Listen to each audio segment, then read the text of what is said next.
जय गुरु जी। मैं डॉक्टर आनंद प्रदीक्षित आपके अपने जीवन प्रबंधन चैनल से आपके समक्ष मुखातिब हूँ। माननीय सर्वोच्च न्यायालय ने जो विवाहेतर संबंधों फैसला दिया है आपकी एकदम समझ में आ जाएगा।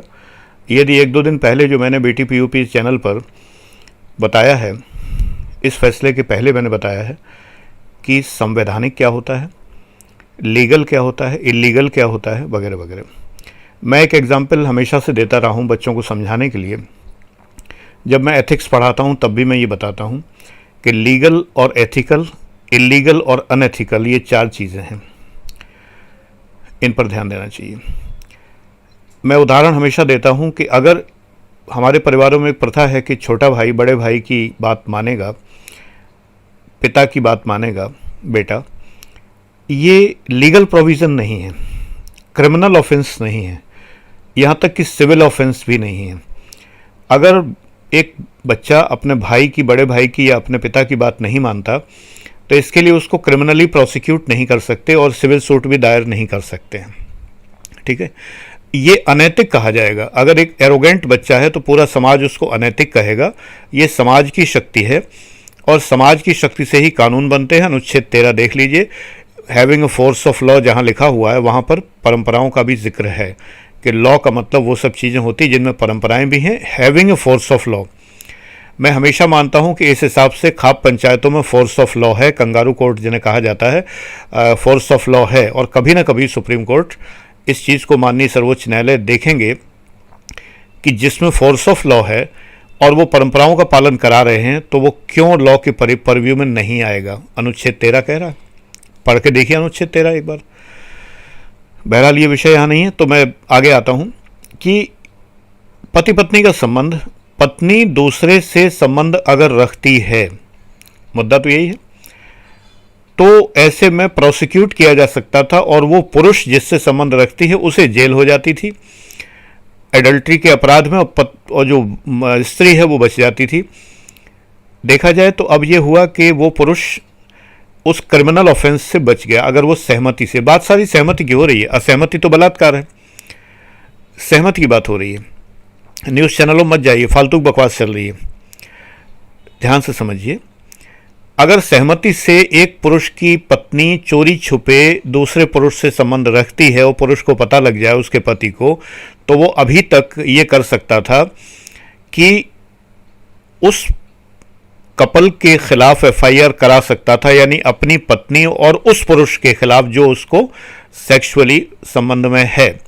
तो पुरुष के खिलाफ कार्रवाई हो जाती थी बहकाने भड़काने के अपराध में और वो स्त्री बच जाती थी। देखा जाए ये पुरुषों के पक्ष में फैसला हुआ, लेकिन महिलाएं समझ रही हैं अपने पक्ष में। वो मैं क्या कहूँ इस चीज़ के लिए, वो ये समझ रही हैं कि उनको खुली छूट मिल गई है। एक्चुअली अगर खुली छूट है तो शादी मत करिए। मैं एक बात कहता हूँ, ज़रूरत क्या है शादी करने की? अगर इतनी ही छूट चाहिए, विवाह एक बड़ा प्यारा बंधन है। नो डाउट स्त्री पुरुष की प्रॉपर्टी नहीं है तो पुरुष भी स्त्री की प्रॉपर्टी नहीं है, मान्यवर। पुरुष भी स्त्री की प्रॉपर्टी नहीं है, वो भी जो चाहे करेगा, करता था। लेकिन इसके परिणाम क्या होते थे? अगर स्त्री FIR लिखा दे तो पुरुष, इस पर कोई नहीं बोल रहा, तो वो पुरुष भी जेल जाता था विवाह के बाद संबंध में, अगर उसके खिलाफ FIR लिखाई जाए। मैं लॉ का एक्सपर्ट नहीं हूँ, बहुत छोटा मोटा ज्ञाता हूँ। सोशलॉजी जरूर पढ़ा रहा हूँ, IAS को 18 साल से पढ़ा रहा हूँ। मैं समाज जानता हूँ। लॉ के विशेषज्ञ तो वकील लोग इसमें कुछ अच्छे अच्छे अर्थ निकालेंगे ज़रूर, और मुझे उम्मीद है कि अच्छे वाले ही निकालेंगे। लेकिन मैं एक चीज़ साफ कहना चाहता हूँ कि विवाह एक ऐसी संस्था है, ये एक संस्था है। लॉ में संस्था नहीं होती। Law does not count any institution. Law में संस्था नहीं होती। सवाल ये उठता है कि ठीक है, पुरुष FIR नहीं लिखाएगा, पत्नी को तलाक दे देगा। अभी तक मान लीजिए नहीं देता था, और एक बार को वो ये भी कर सकता था कि धमकी दे सकता था, उसको रोक सकता था। वो कहेगा ठीक है। मैं अपने चैनल के मेल व्यूअर्स से ये कहना चाहता हूं कि बेटे, विवाह करो तो सोच समझ के करना। आज स्त्री स्वच्छंद हो रही है, होना भी चाहिए, उसका हमें सबको स्वागत करना चाहिए। तो फिर हम विवाह क्यों करें? पुरुष मस्ती में रहे, आराम से लिव इन रिलेशन में रहे, चैन से जिंदगी बिताए, जब चाहे छोड़ दे। कॉन्ट्रैक्ट पहले लिखा लेना। बात यह है ना कि अगर बाद में उसने अपनी इच्छा से किया तो सुप्रीम कोर्ट का फैसला उसके साथ है, तुम कुछ कर नहीं पाओगे। हालांकि तलाक का ये आधार है। तो तलाक बेटे तब होता है जब विवाह होता है, तो विवाह ही ना करो, ज़रूरत क्या है। मौज मस्ती करने के साधन पूरे मौजूद हैं, सेक्स अवेलेबल है बड़े आराम से, what is the need of marriage. जब आपकी विवाह संस्था सुरक्षित नहीं है तो सोच समझ के विवाह करना। मैं एक बात समझता हूं, if woman is empowered then male should deny of marriage. ऐसा नहीं कि मैं दासी किस्म की स्त्री के पक्ष में हूं। मेरी पत्नी पूर्ण स्वतंत्र है और पूरी तरह एम्पावर्ड है, और उन्होंने एम्पावर्ड संतानों को ही जन्म दिया है, और उन्हें कभी आवश्यकता अनुभव नहीं होती कि वो नारी मुक्ति आंदोलन के झंडे लेके खड़ी हों। कभी उनको इस बात की आवश्यकता अनुभव नहीं होती। परिवार को प्यार करती हैं, पति, बच्चों, नाती पोतों, बहुओं सभी को चाहती हैं। प्रश्न वहाँ खड़ा होता है जहाँ पति पत्नी को संतुष्ट नहीं कर पा रहा है, तो ठीक है तलाक ले ले। वो तो वैसे पहले भी प्रोविज़न था कि तलाक ले लें, लोग लेते नहीं थे। तो व्यभिचार की श्रेणी में आता था कि अगर वो किसी और पुरुष से अगर संबंध बनाती थी। अब वो व्यभिचार नहीं कहलाएगा, लेकिन तलाक का अधिकार है, माननीय सर्वोच्च न्यायालय ने कहा हुआ है। तलाक तो हो ही सकता है, क्या दिक्कत है। प्रश्न ये उठता है कि ये संबंधों की ज़रूरत क्यों पड़ती है, एक्स्ट्रा मैरिटल अफेयर्स की या रिलेशंस की ज़रूरत क्यों पड़ती है। इस फैसले का ये कदापि मतलब नहीं है कि हर कोई स्वच्छंद हो गया, समाज में स्वच्छंदता हो गई, चूँकि चाहे कोई किसी संबंध स्थापित करे कोई टोक नहीं पाएगा। ये हिंदुस्तानी समाज है मान्यवर।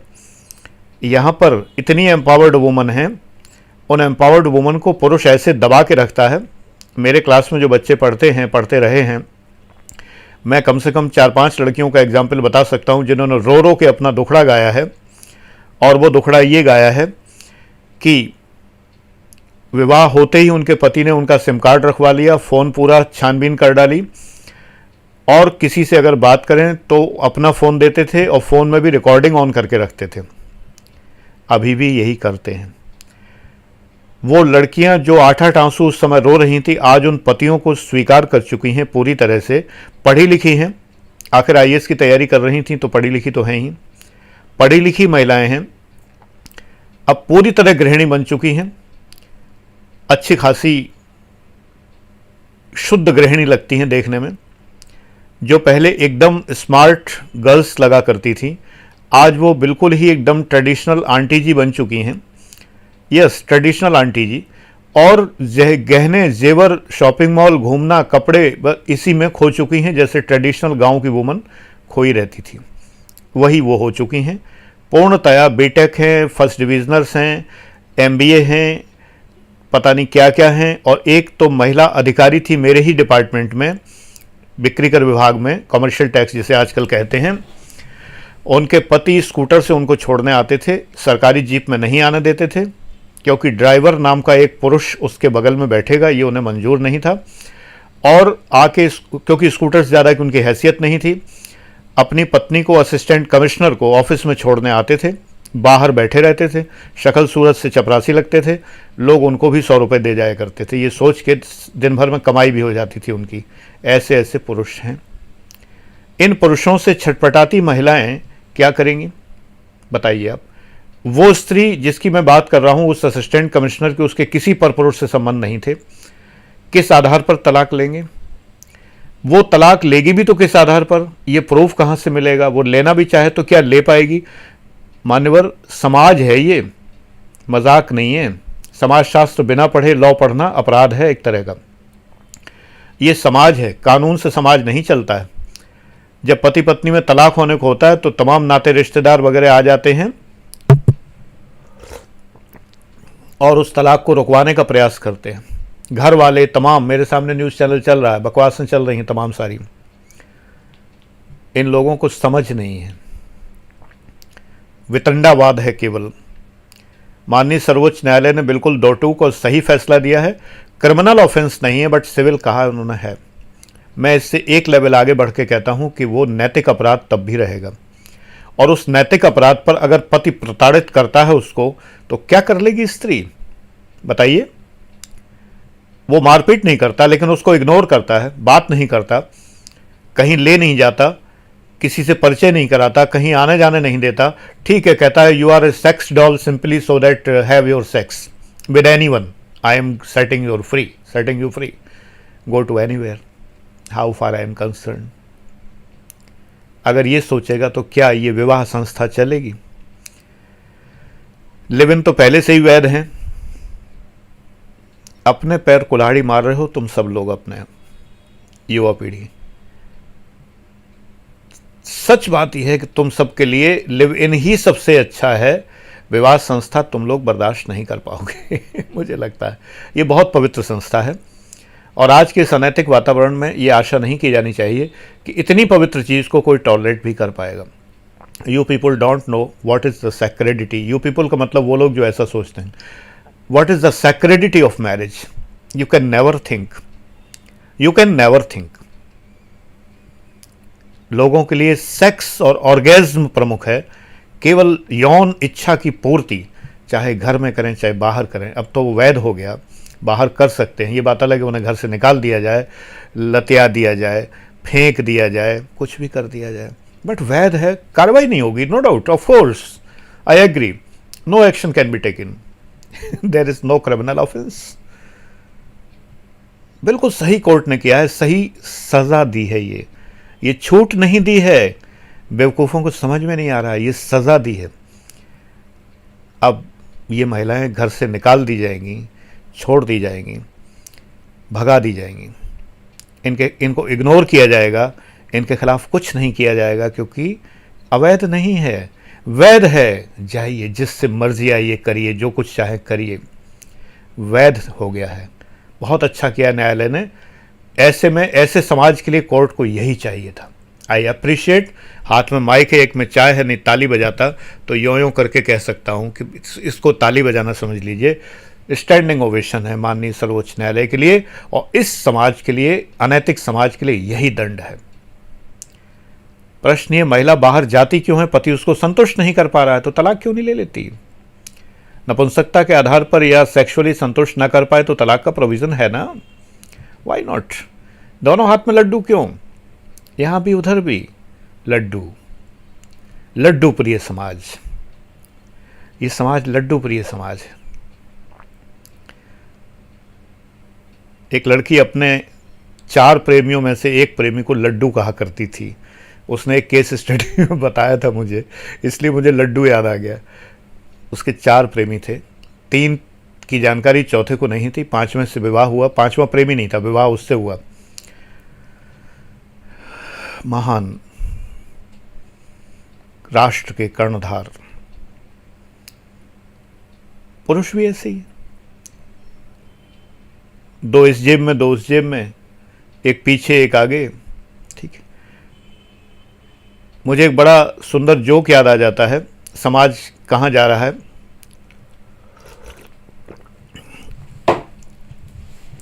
वो जोक ये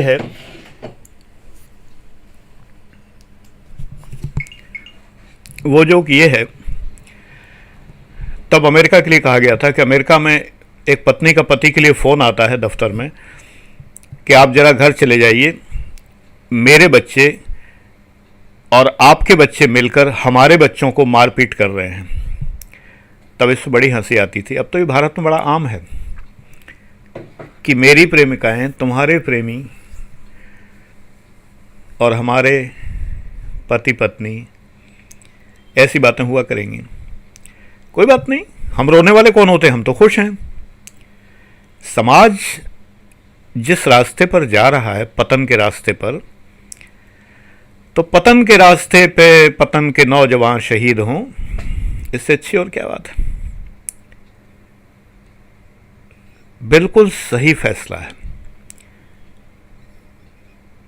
इनको ये दंड मिला है, मैं फिर कहूँगा, ये दंड मिला है कि जब आप सुधरेंगे नहीं, अनैतिकता की पराकाष्ठा करेंगे, तो जाइए ऐसे ही रहिए। जैसे माँ बाप बच्चों से कहते हैं कि जाओ मरो जाके, जो मर्जी आए करो जाके, है ना, वही हुआ है। रीज़न ये है कि नैतिकता न पुरुषों में रही है न स्त्रियों में रही है। तो पुरुष ही क्यों अनैतिक रहें, वो क्यों ना रहें? मैं कई बार क्लास में पढ़ाते हुए कहता था, स्त्री जाति की मैं तारीफ करता था, मैं कहता था पुरुष लंपट होता है स्वभाव से, लेकिन मैंने स्त्रियां नहीं देखी। कभी कभी शिकारी औरतें जरूर देखने में आई हैं इधर हाल के वर्षों में, पिछले दशक में, लेकिन मैं हमेशा कहता था, मेरे पिछले वीडियो गवाह हैं, मैं हमेशा कहता था कि मैंने लंपट स्त्रियां नहीं देखी। एक माँ की उम्र की स्त्री बेटे की उम्र के पुरुष से कभी भी अवैध बात नहीं सोच सकती थी, लेकिन बाप की उम्र का नहीं, दादा की उम्र का पुरुष भी अपने बेटे और नाती पोते की उम्र की लड़कियों के साथ अवैध संबंध स्थापित करने की बात सोच सकता है। मैं पुरुष को कंडेम करता था हमेशा इस बात के लिए। बजाय इसके होना ये चाहिए कि पुरुष भी सबक लेता कि स्त्री अगर इस प्रकार की है कि जो कभी ऐसा नहीं सोचती। बिल्कुल, मेरे बचपन में मैंने हमेशा देखा स्त्रियां कभी भी ऐसे नहीं सोचती थी, never. If they were of mothers age then they treated like mother, they never treated like those. अब छोड़िए, मैं क्या कहूँ उसको। तो पुरुष को ये सोचना चाहिए था, लेकिन आज स्त्री सोचती है कि जब ये ऐसा कर सकता है तो मैं क्यों नहीं। वो भी कर रही है, बिल्कुल सही हो रहा है सारा कुछ, बहुत बढ़िया, तालियां। Thank you very much and God bless you. शादी सोच समझ के करना बेटा।